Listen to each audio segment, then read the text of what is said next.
No dia 24 de fevereiro de 2022, a Rússia decide invadir a Ucrânia pelo leste, dando início à maior guerra na Europa desde a Segunda Guerra Mundial. Essa guerra, diferentemente das investidas do presidente russo Vladimir Putin, a Chechênia e Geórgia, vem trazendo revoltas, não só por parte do povo ucraniano, mas também pela comunidade internacional.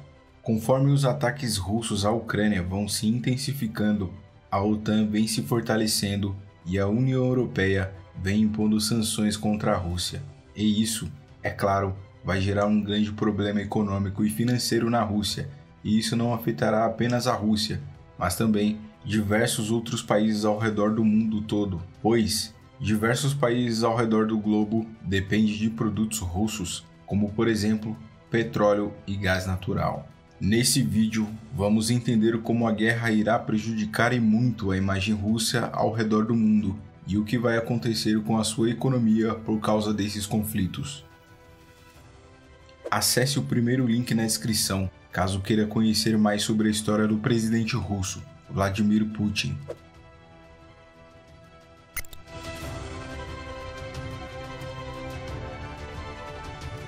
Para entendermos todo o conflito entre Rússia e Ucrânia, primeiro devemos voltar um pouco no passado, até o ano de 1991, quando houve a dissolução da União Soviética. Logo em seguida, o presidente Boris Yeltsin foi eleito presidente e governou até 1999. Vladimir Putin, em 2000, viria a se tornar o até então presidente da Rússia naquele ano. Putin assume uma Rússia com a economia totalmente devastada. A economia vinha de uma alta inflação, a dívida externa, a taxa de desemprego também, assim como o aumento no número de pobres no país. Tudo isso devido ao acelerado processo de transição do socialismo planificado para a economia de mercado.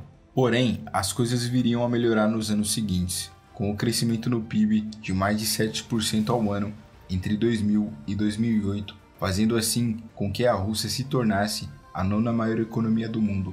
Tudo isso por causa do boom das commodities. Porém, toda essa prosperidade não durou muito, pois as perspectivas para o futuro não são muito boas. Nos últimos anos, foi possível observar que a relação entre Rússia e Ucrânia estão cada vez piores. Desde a queda do presidente ucraniano pró-Rússia, Viktor Yanukovych, que foi deposto depois de muitos protestos por se negar a se juntar à União Europeia e por se aproximar da Rússia, as relações entre Rússia e Ucrânia têm piorado e muito, pois a Ucrânia tem mostrado interesse em se juntar à União Europeia e também à OTAN. Isso, é claro, não agradou muito a Rússia, pois a OTAN, que nada mais é que uma aliança militar criada com o objetivo de barrar a União Soviética, continua a existir e se expandir por todo o leste europeu, mesmo com a queda da mesma em 1991, é interpretada como uma ameaça por Moscou. Não é a primeira vez que Putin interfere em outros países. Invasões semelhantes aconteceram na Geórgia em 2008 e a anexação da Crimeia em 2014. Porém, dessa vez as coisas parecem caminhar de um jeito diferente, pois o povo ucraniano se demonstra estar unido e a comunidade internacional não está muito contente com os ataques russos à Ucrânia. Além disso, diversos protestos estão ocorrendo não só na Rússia, mas também em outras partes do mundo. O descontentamento de diversos oligarcas russos que controlam a economia do país se torna nítido, pois com as sanções impostas à Rússia, veem suas fortunas desmoronar com a desvalorização do rublo, ao desgaste da imagem de Vladimir Putin como presidente, tornando-o um vilão, e também a valorização de Volodymyr Zelensky, que está sendo visto como um herói mundial. E para piorar a situação, praticamente todos os parceiros da Rússia condenam a invasão à Ucrânia. A China, por exemplo, não apoia a invasão russa, pois isso poderia afetar a relação da China com outros países. A China praticamente não possui recursos naturais suficientes para a sua população, por isso depende muito da energia russa. Caso a China demonstrasse apoio à Rússia, as democracias ocidentais não iriam gostar desse posicionamento da China e logo promoveriam embargos também à China. Além do mais, o objetivo de Putin era de manter a OTAN longe da Ucrânia. Esse objetivo falhou miseravelmente, pois a OTAN já disponibilizou muitas armas e soldados para lutarem na Ucrânia contra a Rússia. A Alemanha também mandou mais de 1.000 armas antitanque e milhares de barris de petróleo para a Ucrânia. Sabe-se que todas as ações contra não só a Ucrânia, mas também a Geórgia e a Chechênia só serviram para fortalecer ainda mais a OTAN, pois a OTAN entrará em ação caso qualquer membro for atacado pela Rússia, e países que não são membros e que ficarem perto da Rússia, como por exemplo a Suécia e Finlândia, poderão querer fortalecer seus laços com a OTAN, e isso não vai agradar nem um pouco a Rússia. Outra coisa que deve ser levada em questão é o fato de que as nações ocidentais estão estreitando cada vez mais as relações umas com as outras, e até mesmo países cuja política era a neutralidade, como a Suíça, por exemplo, já anunciaram o fim na atuação de diversas de suas empresas na Rússia. Até meados de 2019, a OTAN encontrava-se num cenário onde diversos países membros nem sequer investiam a quantidade necessária do PIB no seu fortalecimento, e até mesmo muitos políticos questionavam se a existência da OTAN ainda era necessária.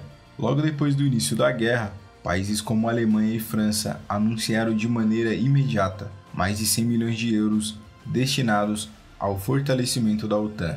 Ou seja, todos os ataques russos a outros países que davam sinais que entrariam para a OTAN, mas que não o fizeram, no final só serviram para que países do bloco ocidental começassem a investir cada vez mais em gastos militares e, consequentemente, fortalecer a OTAN e trazer sanções econômicas à Rússia.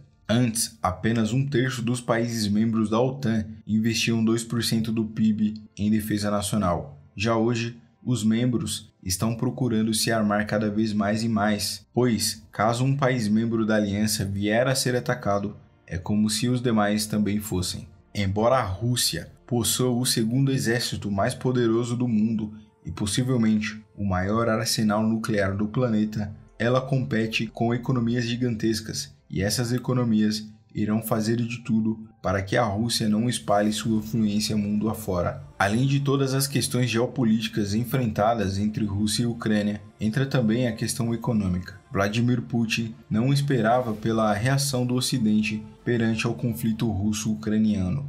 Diversas empresas ocidentais, como a Apple, Microsoft, Netflix, Facebook, Amazon, Samsung, entre outras, anunciaram o fim total ou parcial das atividades na Rússia. Diversas companhias aéreas russas foram proibidas de circular dentro de espaço aéreo da União Europeia, além de diversas empresas de commodities não mais quererem fazer negócio dentro do território russo, e a Rússia não mais participará da Copa do Mundo de 2022. Além disso, o sistema SWIFT, que intermedia informações de trocas bancárias no mundo inteiro, decidiu banir a Rússia de suas operações. Tudo isso, somado às sanções já impostas quando a Rússia anexou a Crimeia em 2014, fez com que sua moeda, o rublo, se desvalorizasse em 25% e o crescimento econômico da Rússia fosse inferior a 1% ao ano.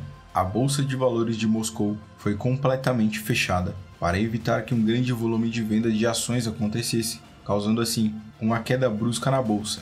Já o Banco Central da Rússia aumentou as taxas de juros para evitar que algo pior acontecesse com a sua moeda nacional. O sistema SWIFT é muito importante no tocante ao comércio global. Uma vez a Rússia estando fora desse sistema, vai ficar muito difícil intermediar trocas bancárias e investimentos estrangeiros dentro da Rússia. Os Estados Unidos impediram o Banco Central da Rússia de realizar transações em dólar, além de empresas americanas como Visa e Mastercard terem encerrado todas as operações dentro do território russo. A Rússia, sendo o maior território do mundo, possui muitas riquezas naturais, e uma de suas maiores armas políticas são justamente esses recursos.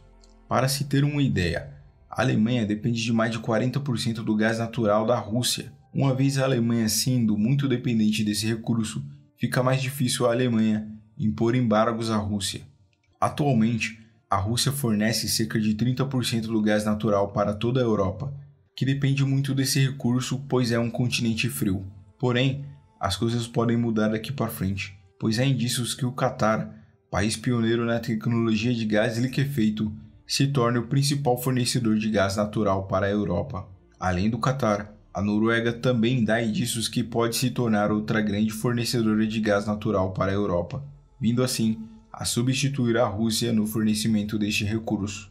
Porém, não será fácil para a Alemanha substituir totalmente sua dependência do gás russo. A própria Rússia já ameaçava cortar todo o fornecimento de gás para a Europa, e além de tudo isso, a construção do gasoduto Nord Stream 2 já está à beira da falência, e muitos o consideram como morto. Vale lembrar que a Alemanha não possui boas fontes de energia, como a França, por exemplo, que planeja construir mais usinas nucleares e assim expandir a capacidade energética do país. Caso a Alemanha consiga se tornar pouco dependente do fornecimento de energia russa, isso será um grande problema para a Rússia, pois ela ficará praticamente sem clientes para comprar seus recursos e sua economia será totalmente sufocada por embargos impostos pelas economias mais importantes do mundo. Sem dúvidas, se Putin queria colocar a Rússia numa posição de superioridade ao invadir a Ucrânia, o tiro saiu pela culatra, pois o tal ato foi e está sendo condenado com fortes sanções econômicas,